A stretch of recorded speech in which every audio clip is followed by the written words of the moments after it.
again. So I just wanted to share with you guys my medical history because you guys were asking me how many surgeries I've had and when they found out, or when the doctors and my parents found out that I had a cyst and everything like that. So I just decided to tell you guys my medical history, and I have it all written down, or my mom wrote it down for me, because it's very hard to remember the dates and everything specific like that, and I know if I don't get it right, my mom's gonna like yell at me. So here it is, it's all written down, so I'm going to be like looking over here, not directly at you guys, so I'm sorry about that. But I'm going to be looking over here and just reading it to you guys, so if you guys don't mind. So let's just get started. So at 32 weeks, when my mom was pregnant with me at 32 weeks, the doctors diagnosed me with a growth inside of my head. They didn't know exactly what it was yet. They couldn't specifically diagnose it because I was still in my mother, so they couldn't diagnose it until I was born.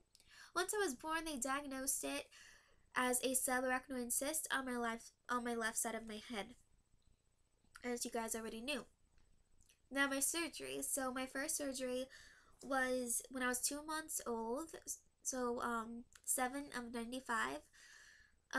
That's when I had my first shunt placed, and then I had my second surgery of February of 97, and I had a shunt revision. Then of February of 99, so 2 years after that shunt revision, I had another shunt revision.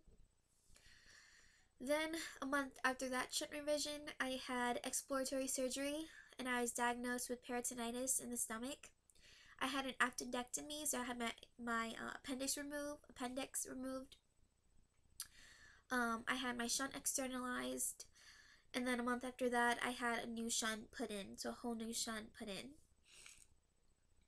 And I think that was because when they did the shunt revision a month earlier than that, they used like dirty tools or something, and then that's how I developed like the peritonitis, and then they had to like take the appendix out, and then they ruined the shunt, and they had to take the shunt out and stuff like that, so they like clean their tools. So it's nothing major because of that. It was just because they didn't clean their tools, I guess.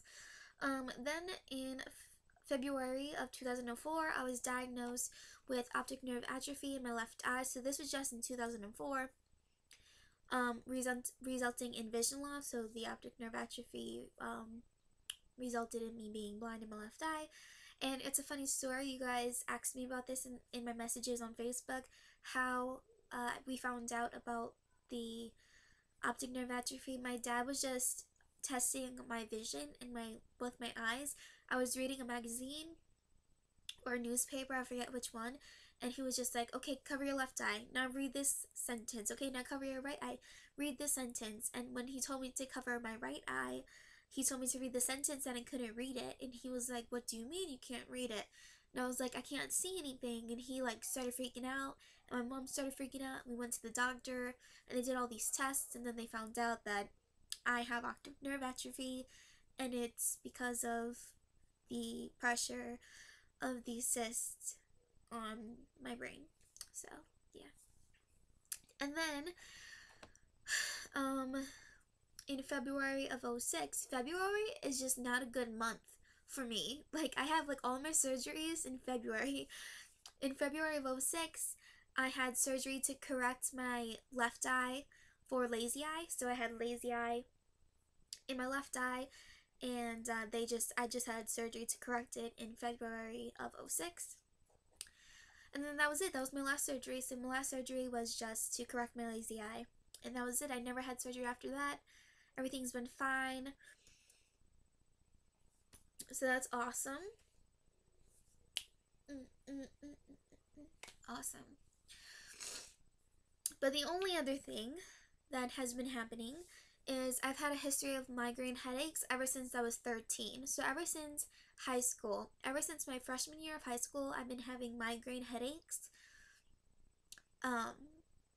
during September to about June. It'll be like from September to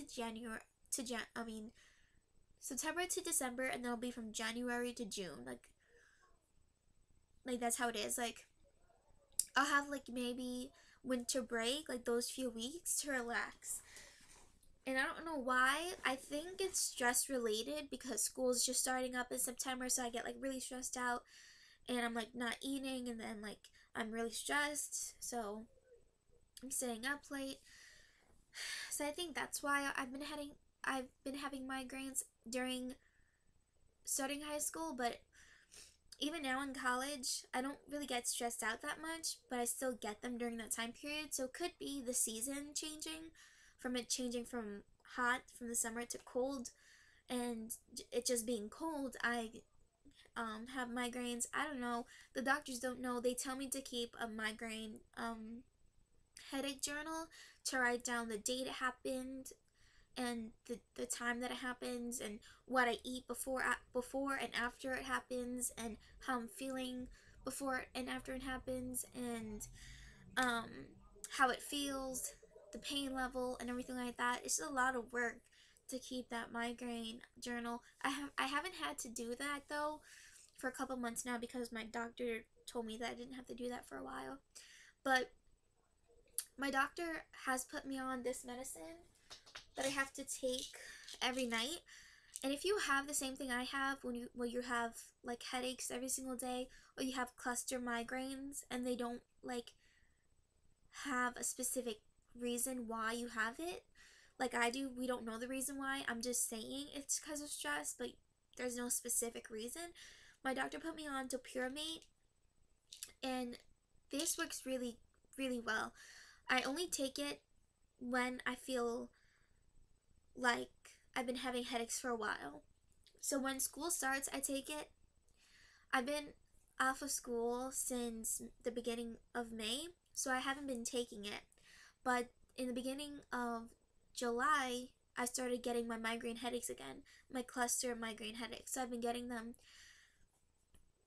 I've been getting them for weeks at a time. So then I started taking the medicine again, and I haven't been having them. Excuse me. So I haven't been having them. So that medicine really works. You should definitely check it out if you're having the same problem and you have hydrocephalus. I mean, I don't know, but you should definitely research it and ask your doctor about it because it's really awesome for me and you should check it out. But that's just my background of all my surgeries and everything like that. I hope you guys enjoyed the video, and there should be more videos coming out soon. I can't wait. And yeah, don't stop believing, guys. Have a good night. It's like, I don't even know, it's like 10 o'clock here. That's why the lighting is like really bad, because I had to put like enhancements to make it look like it was daytime, but it's not daytime. Haha. But anyways, have a good night, guys, or a good day, or a good life. Just have a happy and positive life because I love you guys. And yeah, don't stop believing. I love y'all.